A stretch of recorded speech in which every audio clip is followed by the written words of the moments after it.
So you had a jam session and it was crazy. I thought it was crazy. I don't know about. I'm not a musician or anything, but well, I found it was pretty tight. So the first event that you were going to have is in Cafe Morrison, and you stepped up for it. You're all regulars in the Delhi scene, and then what do you expect of out of this event? It's been about roughly four years since we've been making music. We never came out with a track. All these tracks that you heard, you probably hearing them for the first time today. There are times some of these tracks were made even tomorrow, and then I liked it, and then it went to change. So as a band or as an entity per se, this is our first gig ever. We've all played with our respective bands.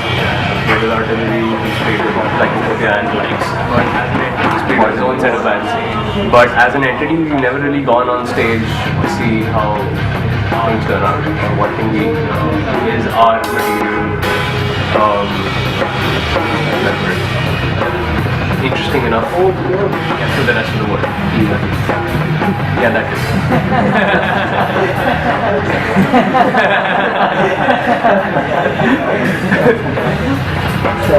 Yeah, Spear of Destiny. I know the story behind the origins of the Spear of Destiny. Origins here? Okay. Evangeline Tea. Go for it. Evangeline Tea.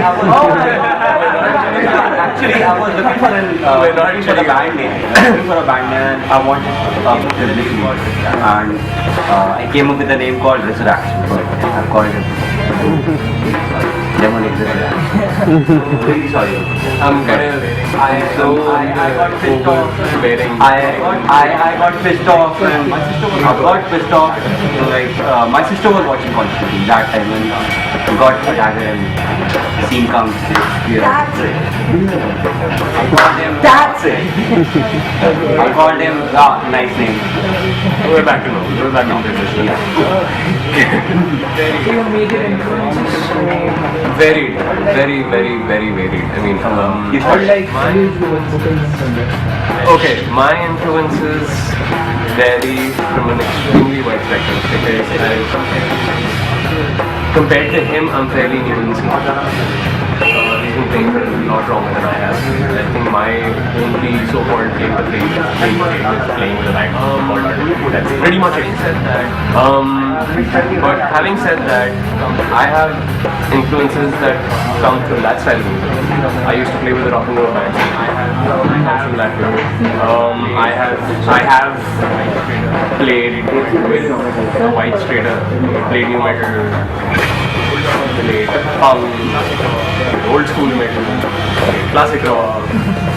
I've played folk rock. My influences vary from time to time.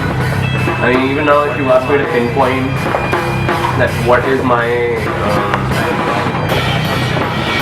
what style would I emulate, I can't really give you an Of course, there's a lot of Chris Adler in there. That's pretty much all I can say. There's a lot of Chris Adler in my playing. There's a lot of I want to go as far as saying George Clooney in my playing. He's been that range of drummers has been pretty influential as far as classes. Because when I moved into this style of music, I realized that, and I know I'm going to get a lot of hate mail soon. Very few drummers in Delhi should actually follow him. Now, especially at that time, now you have an entire world who can play brass. But when it came down to when we started off as a band, there were, I would say, apart from Rohan and George in Delhi, I mean, there were hardly any people who could play a blast consistently at all. Very few. And I worked with Ruben for a while. We used to use him again when he came back to that's another reason. He brought another facet of playing which I incorporated into my own, because I'm not really a straight go-to death metal guy. I want my music to have breaks, and want my music to have runs, to have something which interests the crowd as well, apart from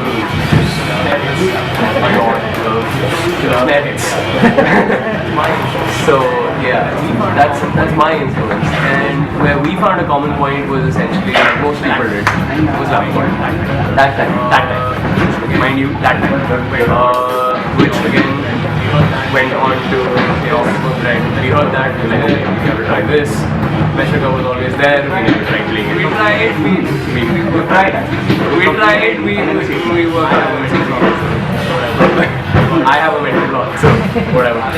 But having said that, now we moved on to other influences like Spice Icon one. Ion is one. Ion is yes, another one. Which is his. Okay, I'm not entirely into that band yet, but it is his major. But how we and that probably reflects a lot in our music as well. Because not only are we influenced by a particular style of playing, but also influenced by the kind of songwriting that most people do. There's a lot of the guitars and the drums are essentially locked in all the time. There is no part that you'll find where the guitars and the drums are not locked in, or the drums is playing a different groove apart from the guitar. That we never came from that school of thought. We may just try it, but we're not trying. So, I mean, most of you guys are that's that's the most painful thing I feel. I mean, you just told me you're in the fear of I teach music. I have 3 days off. I have 3 days off. Oh my god. I work in a PR agency. I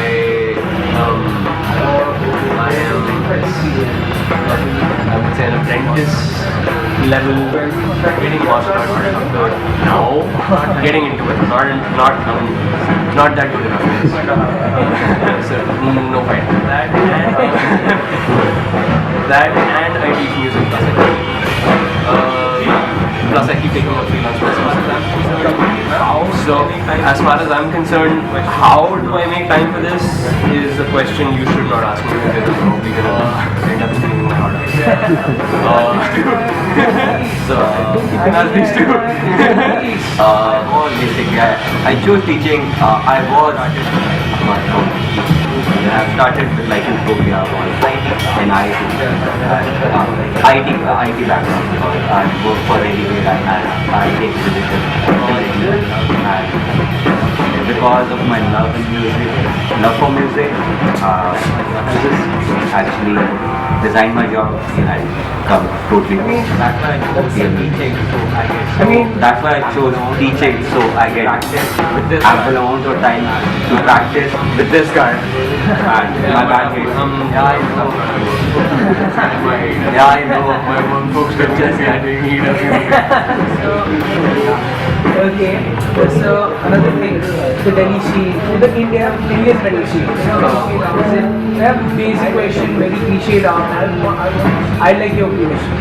I want to see you tell me the bad things about it, the good things, everything, the whole works. Okay. Okay. What do you want me to start with? I don't want to take. Good, bad. Actually, I'm going to take a device on that so that you see the pretty picture and then you actually see the close up. Okay, we've had a lot of fans coming. We've got Megadeth coming. Testament, you got Mercury, you got Slayer. Testament, you got Mercury, you got Slayer, you got host coming, international acts. I'm not going to coming to India. I'm not going to say to India. So obviously, in pure marketing terms, because this is something that everyone is doing, we're a growing market. For a lot of bands, we're a growing market because of, I would say, the entire pool of information that we have now. Everything is extremely accessible. Band's music is accessible. Their videos are accessible. The bands themselves are accessible. having them come here makes you feel that okay, now we have some good music coming in. A lot of Indian bands coming, and it's an opportunity for a lot of Indian bands to actually showcase their talent. But here's where the problem, with those people. But here's where the problem is. The fun stuff. Right. You have very few bands that have gone out of the country. Dynamics is one that went to Malaysia. DR was another that tried. They went to Signima. Signima went to Right.